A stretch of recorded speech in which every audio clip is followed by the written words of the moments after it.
So I'm gonna install the GR armrest, because as you can see, the GR Corolla does not come with an armrest, and I'm not 100% sure why. Could be Toyota's like, oh, you need to use it for your shifter. I don't care. I don't know. The regular Corollas come with it. It would cost Toyota about $0 to add more, since they only make 1,700 of these things a year, and they've only made them for 3 years. That's 1,700 armrests, GR, or maybe making an optional. I don't know. Either way, it took a while to get an order. This one is a sixth Element Engineering. This is the second one we've ordered. Husband ordered one that they just stopped making. I don't know. We wanted it to match the stitching. So I think 6 Element did a pretty good job on that. The leather looks nice. It's nice and plush. It's a little awkward to open. That's okay. It does slide and retract, which is pretty cool. So we're going to put it together. They do have this cute little QR code about installation. This isn't it. This is not that video. I'm mostly just going to complain about putting it together. I have 2 products. My big screwdriver and my tiny screwdriver. Both of which sounds like will get in handy. So let's pop the sucker off. Flappy mat. There is a stiffener plate that you can get with this. We did not opt for that. So I feel like it's going to be just as stiff as it needs to be. Maybe. Well, fuck you then. Okay. We're doing this today. Let's rotate it. This is my life. You know. Of course, the one that I took out is now the one that doesn't want to do it. I feel like when the plate goes on there, it'll be fine. The notch part in the front. Shit, I didn't pay attention to the video.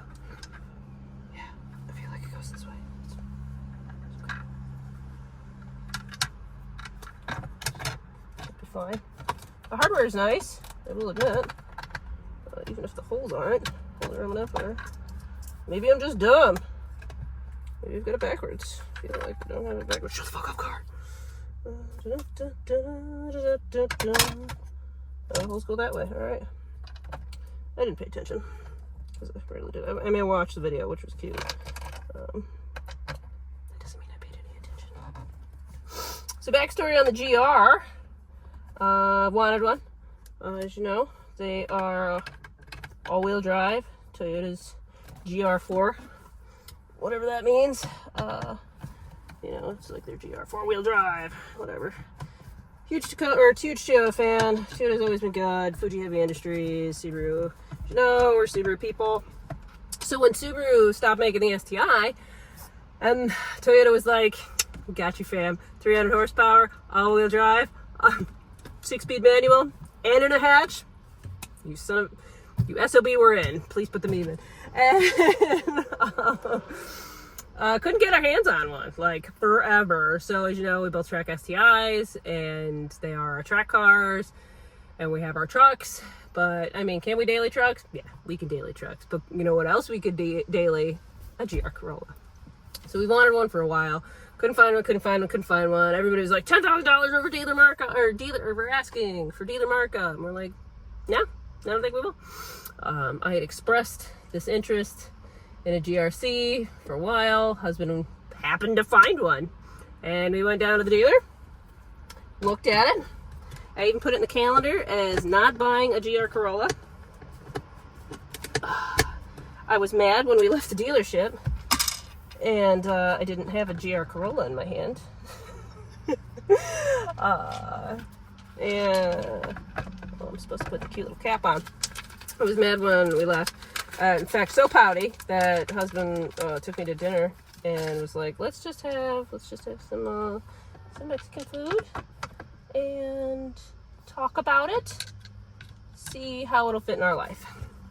Because at the time we were looking to buy a naturally aspirated Porsche, And so we had an opportunity to purchase one of that variety, or we were about to have the opportunity to purchase one. And so we looked into it. We're like, do we want this? Do we want that? They're roughly about the same price. And this one is white because I didn't want it in the ice blue because my track car is that color, although not glittery, which I do love the glitter.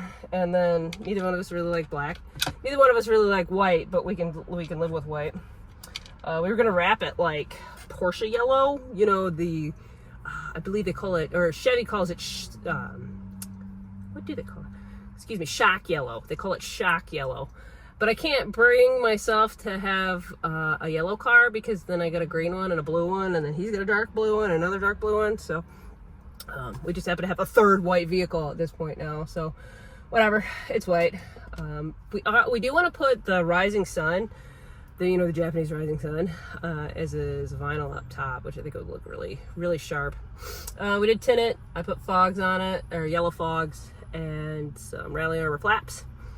But it's just kind of annoying in here without a armrest. You can get over not having anywhere to put your arm. What you can't go over is lack of stowage. So if both of us want to have a beverage, we have to put something in the door. It's going to rattle it's going to drive us both insane. I can't put chapstick. This is where the cord hole lives. There's just no stowage for anything, so we just put it in there. Yeah. So if it's, 2 kids or 3 Midwestern women, comfortably, less than comfortably, but it does fit all the stowage you can handle. It does have a set of crossbars, which is pretty cool. Bangs around town really well. It is really tail happy, I will admit. Even in front wheel drive mode or in all wheel drive mode, it's still really, really tail happy, which I'm going to chalk up to hatchback life. That's just the way they are. But it's great. I haven't tried it out in the snow. We bought it in April, and it's about to be October. So we'll see. Brakes sound really good. It does have the 2-piece rotors. It's the premium one. It's not the core, and it's not the circuit edition. It's the premium one. So it's one with the leather and all the crap in it. I like the dash cluster. It can be a little laggy between the settings, like the 1, 2, 3. It always wants to remember one left-hand side panel. And even though I've reprogrammed it, several times, it's really notched really well. I definitely notice a difference in the drive modes. Eco mode will actually get you, like, it actually does something. It'll get you like 30 more miles to the tank, at least on the low, which if you use it as a commuter, helps. Definitely helps. But it's spunky, it's spontaneous. I really love the steering wheel heater. Thank you, Toyota, for doing that. Yeah, interface is really well. It's super easy compared to everything else. Buttons are well placed. It even does have one feature that I really do love. It has the adaptive cruise control, which I kind of hate inherently, but this one actually isn't too bad. But what it also does is it has stable speed. It's just got static speed, and it will turn off all of the rest of the lane assist and departure and noise blinky crap. Which is really nice, I personally think. So I'm happy with the car.